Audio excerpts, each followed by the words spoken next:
It's just disturbing to know that it's kids that's on my street that's young enough to know to do stuff like that. I'm going to warn you, this is a tough one. This is, I don't know if we've seen anything like this to this degree. 9 and 10-year-old suspects, 5-year-old victim. Nadine Abusada from Scripps News Group has the story. She a mini you.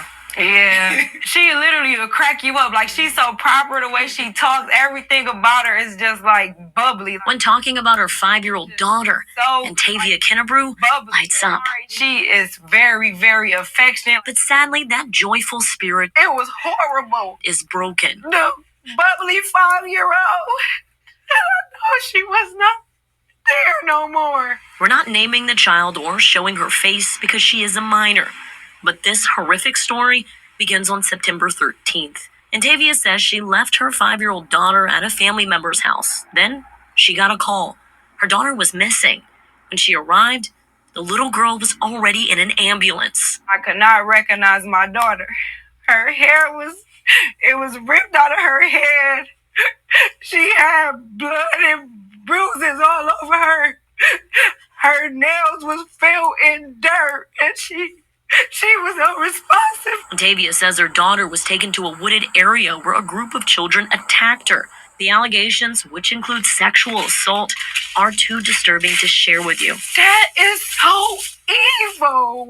It's so evil. News 5 reached out to Cleveland police regarding this incident. What can you tell me about this investigation involving a 5-year-old allegedly being assaulted?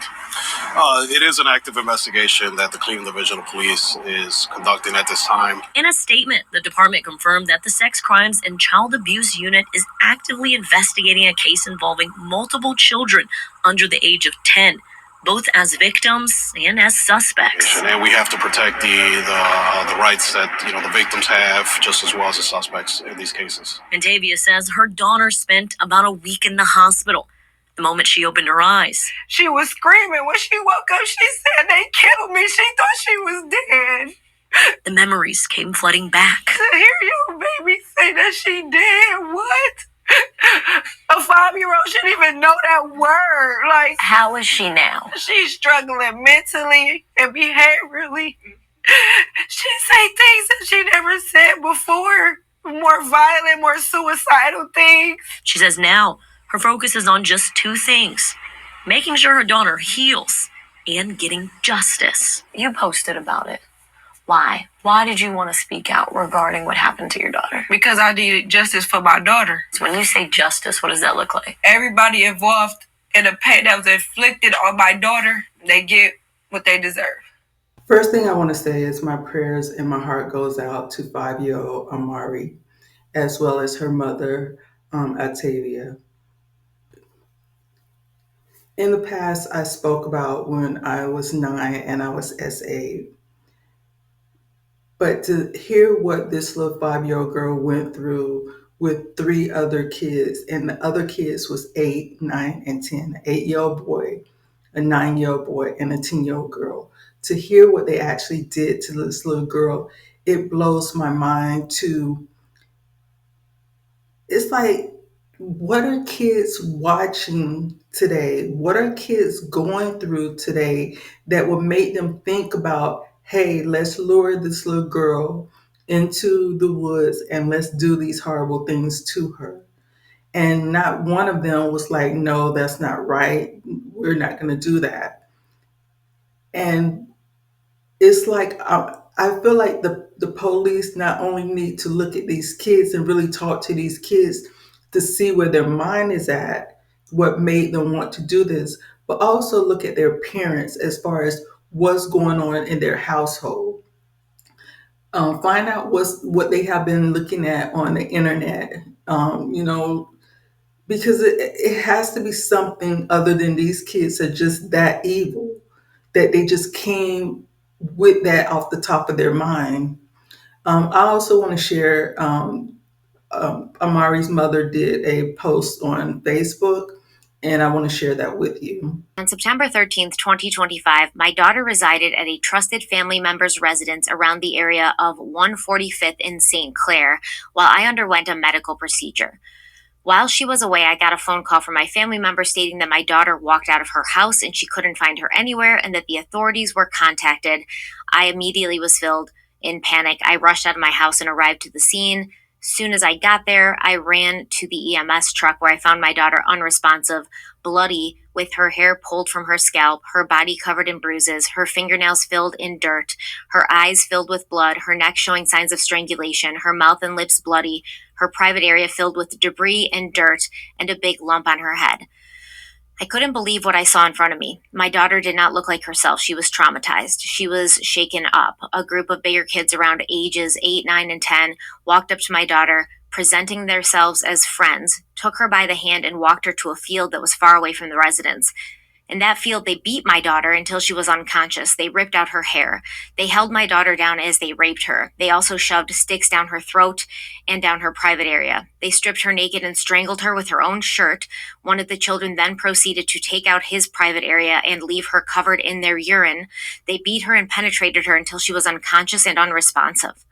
One of the 3 kids ingratiated their teeth on my baby's bottom area to hold her still as they sexually assaulted her. The kids then left her where she was, not telling no adults, thinking they succeeded in killing her, and they continued playing. My family member, as she was looking for my daughter, saw 2 of the 3 children that lives on her street that she had not knew at the time, harmed my daughter, and walked up to them and asked if they saw a little girl. They just stared at her with no remorse and told her no and continued playing, knowing what they had just done to my daughter, as my family member went back to her house, waiting on the authorities. Them same kids who she had questioned came to her with their mother saying they know where my daughter is.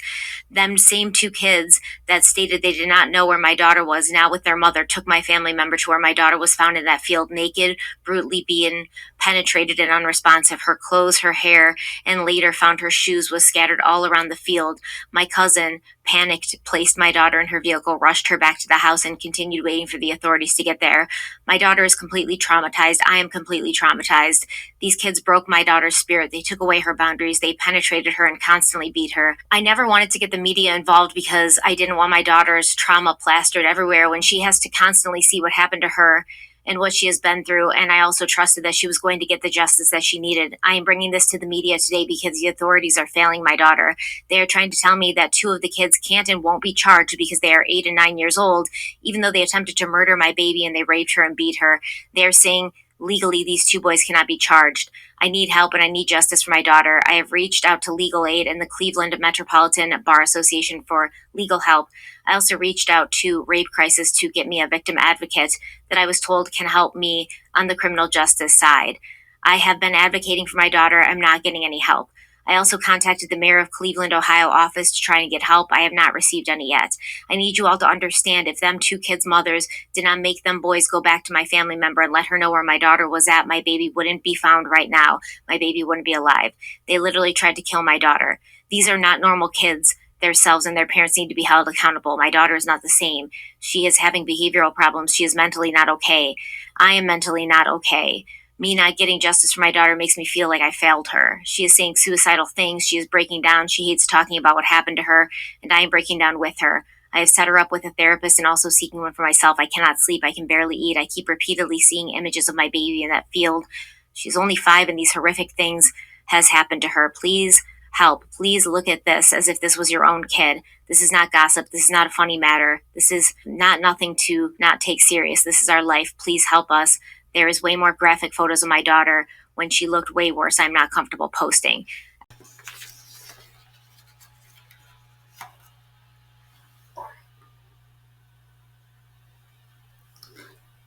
Amari's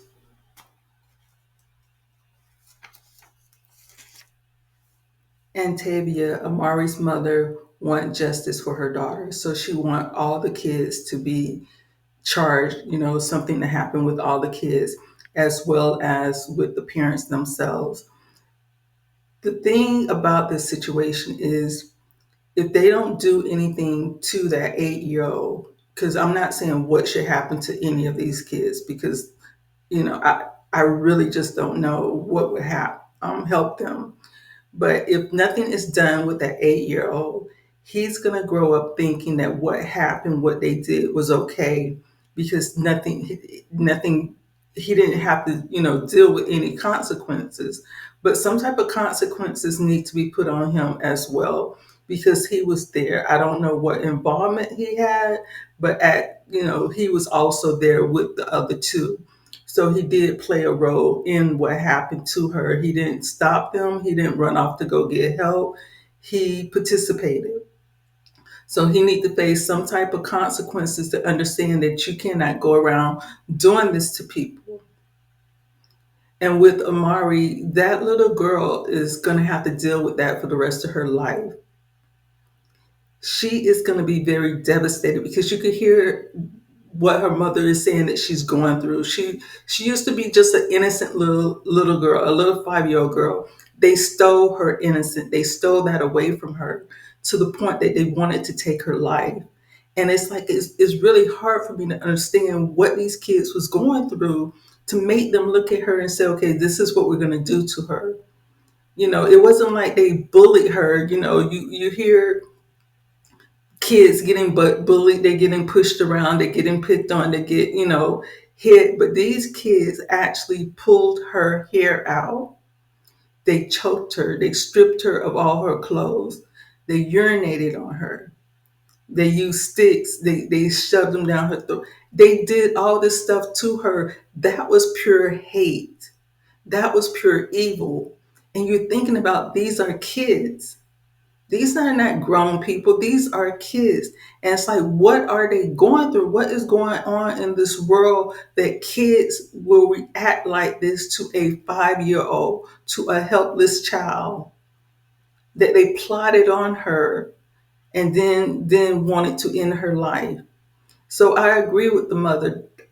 All three of them need to feel all three of them need to face some type of consequences for their action because what they did to Amari, she's going to have to face that the rest of her life. She's going to have to deal with that the rest of her life. You know, I just really don't know what to say.